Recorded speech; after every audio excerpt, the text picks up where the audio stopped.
Hello everyone, I'm William Strife, and welcome to Tales from Skyrim. This show is all about the various books you can find and read in the games Morrowind, Oblivion, and Skyrim. Today I'll be reading a book titled Ice and Chitin, written by the character Pletius Spatec, and it first appeared in the Elder Scrolls III Morrowind. Something unique about this book is that, even though it's about chitin armor, it only refers to the light variant present in the game Morrowind. Before the armor's appearance in the Dragonborn expansion for Skyrim, chitin was only a very common and low-quality armor. The tale dates back to the year 855 of the Second Era, after General Talos had taken the name Tiber Septim and begun his conquest of Tamriel. One of his commanding officers, Beradia of Yliolos, had been surprised in an ambush while returning from a meeting with the Emperor. She and her personal guard of 5 soldiers barely escaped and were separated from their army. They fled across the desolate, sleet-painted rocky cliffs by foot. The attack had been so sudden that they had not even the time to don armor or get on their horses. "If we can get to Gorvik Ridge," hollered Lieutenant Ascatus, gesturing towards a peak off in the mist, his voice barely discernible over the wind, "we can meet the Legion you station in Portnach." Beradia looked across the craggy landscape through the wind-swept hoary trees and shook her head. "Not that way. We'll be struck down before we make it halfway to the mountain. You can see their horses' breath through the trees." She directed her guard towards an old keep on the frozen isthmus of Nerone, across the bay from the Gorvik Ridge. Jutting out on a promontory rock, it was like many other abandoned castles in northern Skyrim, remnants of Raymond Cyrodiil's protective shield against the continent of Akavir. As they reached their destination and made a fire, they could hear the army of the war chiefs of Danstar behind them, making camp on the land's southwest, blocking the only escape but by sea. The soldiers assessed the stock of the keep while Beradia looked out on the fog-veiled water through the casements of the ruin. She threw a stone, watching it skip across the ice, trailing puffs of mist before it disappeared with a splash into a crack in the surface. "No food or weaponry to be found, Commander," Lieutenant Ascatus reported. "There's a pile of armor in storage, but it's definitely taken on the elements over the years. I don't know if it's salvageable at all." "We won't last long here," Beradia replied. "The Nords know that we'll be vulnerable when night falls, and this old rock won't hold them off. If there's anything in the keep we can use, find it. We have to make it across the ice floe to the ridge." After a few moments of searching and matching pieces, the guards presented 2 very grimy, scuffed, and cracked suits of chitin armor. Even the least proud of the adventurers and pirates who had looted the castle over the years had thought the shells of chitin beneath their notice. The soldiers did not dare to clean them. The dust looked like the only adhesive holding them together. "They won't offer us much protection, just slow us down," grimaced Ascatus. "If we run across the ice as soon as it gets dark, anyone who can plan and execute an ambush like the war chiefs of Danstar will be expecting that. We need to move quickly, now, before they're any closer." Beradia drew a map of the bay in the dust, and then a semicircular path across the water, an arc stretching from the castle to the Gorvik Ridge. "The men should go the long way across the bay like this.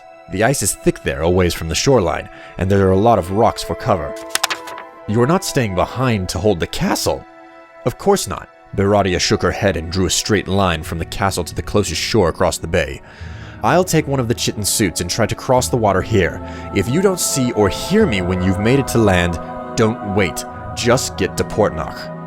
Lieutenant Ascatus tried to dissuade his commander, but he knew that she would never order one of her own men to perform a suicidal act of diversion, that all would die before they reached Gorvik Ridge if the warlord's army were not distracted.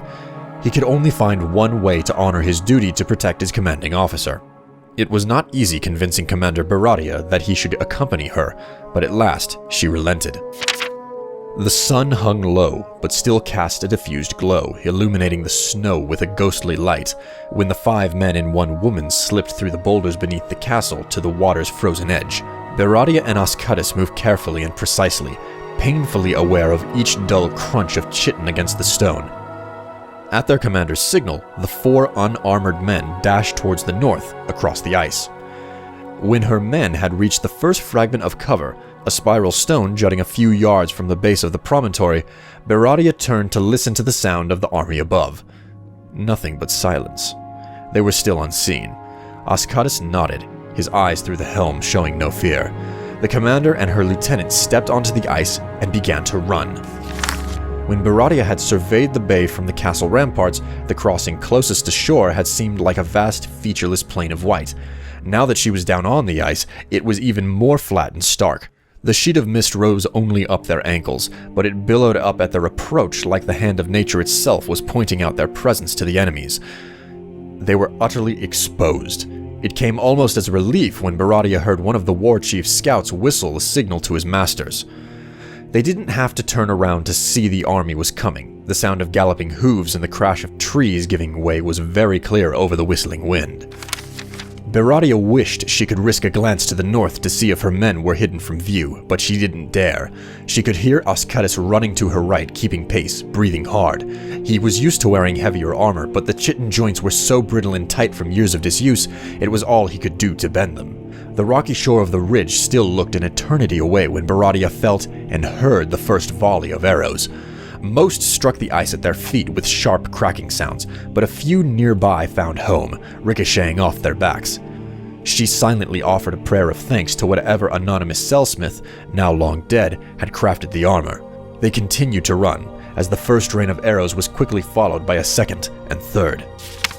"Thanks, Stendar," Ascaris gasped. "If there was only leather in the keep, we'd be pierced through and through.